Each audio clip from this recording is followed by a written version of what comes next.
আচ্ছা, এখন আমরা আপেক্ষিক তাপ তো বলতেছিলাম, তো আপেক্ষিক তাপের ক্ষেত্রে আমরা দেখলাম যে বস্তুভেদে বিভিন্ন রকম হইতে পারে, ঠিক আছে? তো বস্তুভেদে বিভিন্ন রকম, কীরকম যেমন কঠিন পদার্থ, তরল পদার্থ আর গ্যাসীয় পদার্থ, ঠিক আছে? কঠিন আর তরল যে ব্যাপারটা, তো আমরা 9-10 যদি একটু ফিজিক্স বইটা যদি খুলে দেখি তাহলে দেখতাম কি যে আমাদের কঠিনের জন্য একটাই পেতাম আর কি আপেক্ষিক তাপ, ঠিক আছে? মানে লোহার জন্য আপেক্ষিক তাপ এতই 13,600, ঠিক আছে? ধরো ইস্পাতের জন্য এটা, তারপর ধরো তোমার হচ্ছে যে সীসার জন্য এত।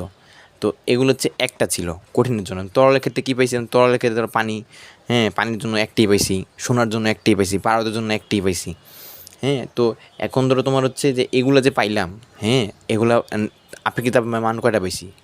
যে কোনো তরলের জন্য বা যে কোনো কঠিন পদার্থের জন্য আপেক্ষিক তাপের মানটা পাইছি কয়টা? হচ্ছে আমার একটা মানই পাইছি। কিন্তু গ্যাসের ক্ষেত্রে কথাটা একটু ভিন্ন। কী ভিন্ন? গ্যাসের ক্ষেত্রে আমরা আবার ধরো আপেক্ষিক তাপ কয়টা পাই? 2টা পাই। এখন তোমার প্রশ্ন হতে পারে, ভাইয়া কঠিন গেল, কঠিন এর জন্য একটা পাইলাম, তরলের জন্য একটা পাইলাম, গ্যাসের জন্য 2টা কেন ভাইয়া? মানে এটা কিসের জন্য 2টা হয়ে গেল? ঠিক আছে, তো আসেন আমরা এটা একটু বুঝি। তার আগে আমাদের যে এখানের মধ্যে যে আমাদের এখানে তো যে আপেক্ষিক তাপ, এখানে তো আসলে আপেক্ষিক তাপ না, ব্যাপারটা হচ্ছে যে এটাকে বলি আমরা হচ্ছে মোলার আপেক্ষিক তাপ, ঠিক আছে? কি বলি? যে মোলার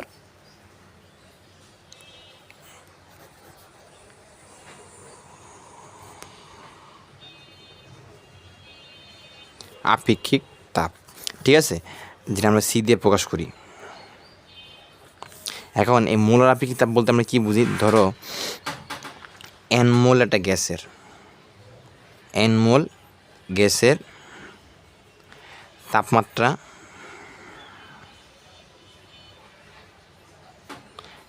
ডিটি পরিমাণ বাড়াতে তাপ লাগে ডিকিউ, ঠিক আছে? তাহলে ডিকিউ পরিমাণ তাপ লাগে, ঠিক আছে? এখন আমি যদি বলি যে এন মোল গ্যাসের তাপমাত্রা 1 কেলভিন বাড়াতে কতটুকু লাগে? লাগে হচ্ছে ধরো তোমার কত, এই যে ডিকিউ বাই ডিটি। এখন আমাদের উদ্দেশ্য কি?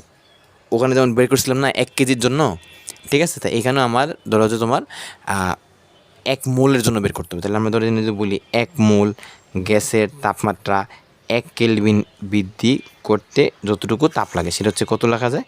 যে ধরো ডিকিউ বাই এন ডিটি। এখন এই যে তাপ লাগতেছে না, এই যে তাপটুকু লাগতেছে, এটাই কি? এটাই আপেক্ষিক তাপ। কিন্তু এটা এখন আমরা হিসাব করছি কিসের সাপেক্ষে? মোলারের সাপেক্ষে, ঠিক আছে? এই যে এন মোল গ্যাসের জন্য নিয়েছিলাম, হ্যাঁ, এটা অনেক বুঝে না, তারপর আমি আবার একটু বলি। দেখো এখানে যেমন দেখো এন মোল গ্যাস, ঠিক আছে, তাপমাত্রা 2টা চলক, তো এখানে অনেকে ধরো গুলায় ফেলে। এই যে ডিটি পরিমাণ তাপমাত্রা, ডিটি পরিমাণ ধরো বাড়াতে তাপ লাগে ডিকিউ। আচ্ছা, আমি বলতেছি যে এন মোল গ্যাসই রাখছি, কিন্তু বাড়াতে যাচ্ছে তাপমাত্রা কত? 1 কেলভিন। এখানে ধরো এই ডিটি পরিমাণটা যে কোনো কিছু হইতে পারে, ঠিক আছে? 0 কেলভিনও হইতে পারে, বা ধরো তোমার হচ্ছে 5 কেলভিনও হইতে পারে। 5 কেলভিন থেকে তুমি 1 কেলভিন বাড়াবা, মানে 6 কেলভিনে নিয়ে যাবা। করতে কতটুকু লাগবে? এই যে ডিকিউ বাই ডিটি রাখলা, ঠিক আছে? এক দিছো, তাহলে কী হয়ে যাবে? ভাগ হয়ে যাবে।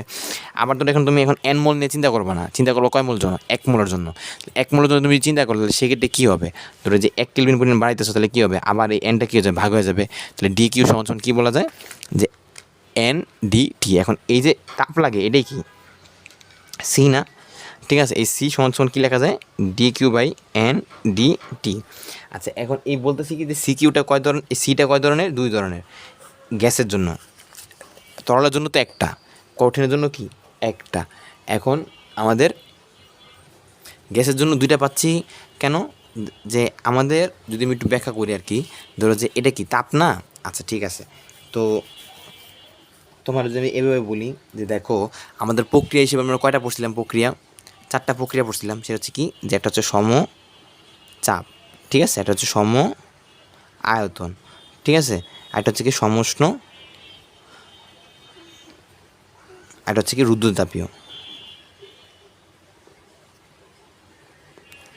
ঠিক আছে? তাহলে সমচাপ, সম আয়তন, একটা কি সমষ্ণ, একটা কি রুদ্রতাপীয়, ঠিক আছে?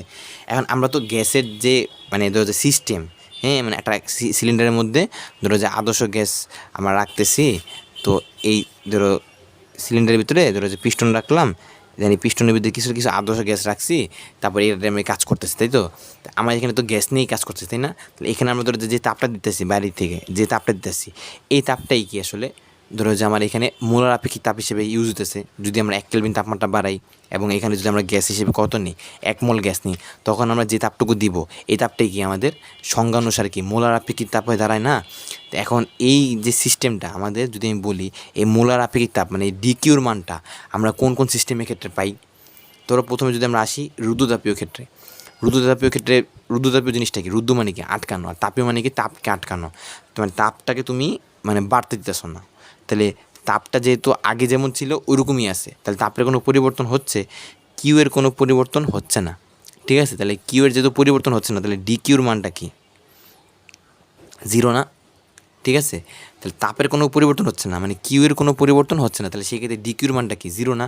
অ্যান্ড তুমি যদি এখানে ডি কিউর মানটা তুমি এখানে বসাও, হ্যাঁ, যদি বলি যে আমার রুদ্রতাপীয় প্রক্রিয়ায় আমি হচ্ছে তাপের পরিমাণটা বের করতে চাচ্ছি, রুদ্রতাপীয় প্রক্রিয়ায় আমার হচ্ছে আপেক্ষিক তাপের মানটা বের করতে চাচ্ছি, মোলার আপেক্ষিক তাপ, ডি কিউর মানটা কত হবে? 0 হবে। তাহলে 0/সামথিং কী হয়ে যাবে? 0 হয়ে যাবে। তাহলে তুমি এই রুদ্রতাপীয় প্রক্রিয়ার ক্ষেত্রে আপেক্ষিক তাপের মান, মোলার আপেক্ষিক তাপের মান কী পাবা? 0 পাবা। কথা বুঝছি? আচ্ছা, সমউষ্ণ প্রক্রিয়াতে আসি। সমউষ্ণতে কী হয়? ধরো উষ্ণ না, তাহলে সমান উষ্ণ, উষ্ণ মানে তাপমাত্রা, সমান তাপমাত্রা যদি থাকে তাপমাত্রা কোনো পরিবর্তন হবে না।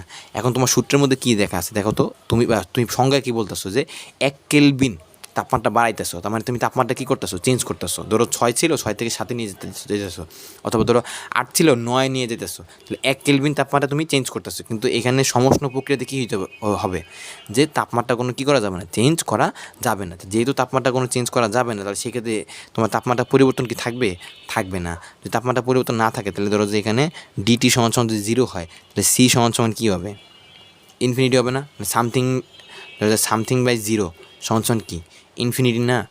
এখন হচ্ছে সময়ায়তন, তাহলে সময়ায়তনের ক্ষেত্রে কী দেখো, সময়ায়তনের ক্ষেত্রে দেখতেছি কি যে আমার আয়তন স্থির থাকে, কিন্তু এখানে তো আয়তনের সাথে কোনো সম্পর্ক নেই, আছে না? তুমি তাপ দিতেছো, তাপমাত্রা চেঞ্জ হতেছে, তাহলে তুমি কি আপেক্ষিক তাপ পাবা? আবার সমচাপের ক্ষেত্রেও কি সেম, এখানে ধরো তোমার হচ্ছে চাপটাই স্থির রাখতেছো, কিন্তু তোমার কী রয়েছে? তাপমাত্রাও চেঞ্জ হচ্ছে, তাপও চেঞ্জ হচ্ছে, ঠিক আছে? তাহলে সেক্ষেত্রে তুমি কী পাবা? আপেক্ষিক তাপ পাবা। এই জন্যে আর কি ধরো তোমার হচ্ছে এই, তাহলে আমরা এখানে আপেক্ষিক তাপ, তাহলে সেই হিসেবে এই দুইটা প্রক্রিয়ার জন্য দুইটা পাবো, একটা হচ্ছে সমচাপের ক্ষেত্রে আর হচ্ছে সম আয়তনের ক্ষেত্রে। তাহলে ধরো এখানে যদি বলি, যেমন এখানে ধরো যদি সূত্র লিখি, ডি কিউ সমান কী লেখা যায়? D U plus D W. তাহলে তুমি যে তাপ দিবা তার কিছু অংশ অভ্যন্তরীণ শক্তি বৃদ্ধি করবে এবং কিছু অংশ কাজ করবে। আর এটা হচ্ছে ডি কিউ সমান কী লেখা যায়? D U. তার মানে তুমি যে পরিমাণ তাপ দিবা সেই পরিমাণ কী করবে? অভ্যন্তরীণ শক্তি বৃদ্ধি করবে। তার মানে দুই ক্ষেত্রে আমার কী আছে? তাপ আছে, এবং দুই ক্ষেত্রে কী হয়? তাপমাত্রাটাও চেঞ্জ হইতেছে। তাহলে যেহেতু দুই ক্ষেত্রে তাপ আছে, দুই ক্ষেত্রে তাপমাত্রা চেঞ্জ হচ্ছে, তাহলে সেই ক্ষেত্রে আমার আপেক্ষিক তাপ কয়টা পাবো? দুইটা পাবো। একটা হচ্ছে কি যে স্থির চাপে মোলার আপেক্ষিক তাপ সিপি, তাহলে এখানে সি হচ্ছে পি হচ্ছে কনস্ট্যান্ট, আর এটা হচ্ছে স্থির আয়তনে মোলার আপেক্ষিক তাপ।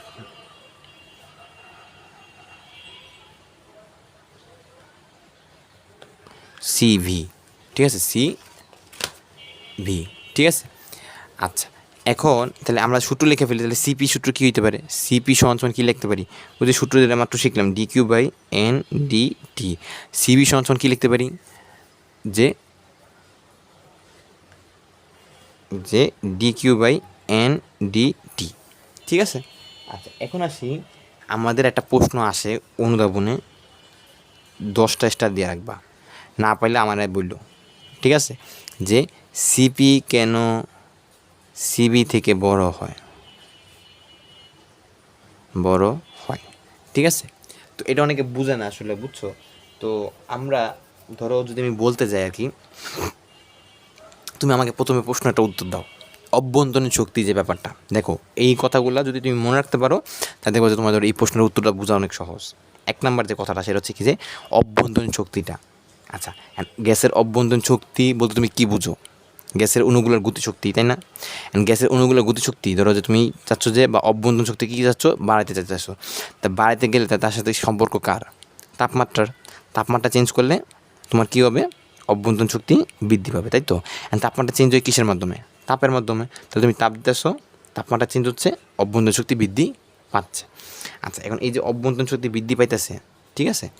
তো এখানের মধ্যে ধরো আমি যদি বলি এখানে ধরো যে আমাদের এখানে যে ধরো সমচাপ প্রক্রিয়া সমায়তন প্রক্রিয়া, তাই তো?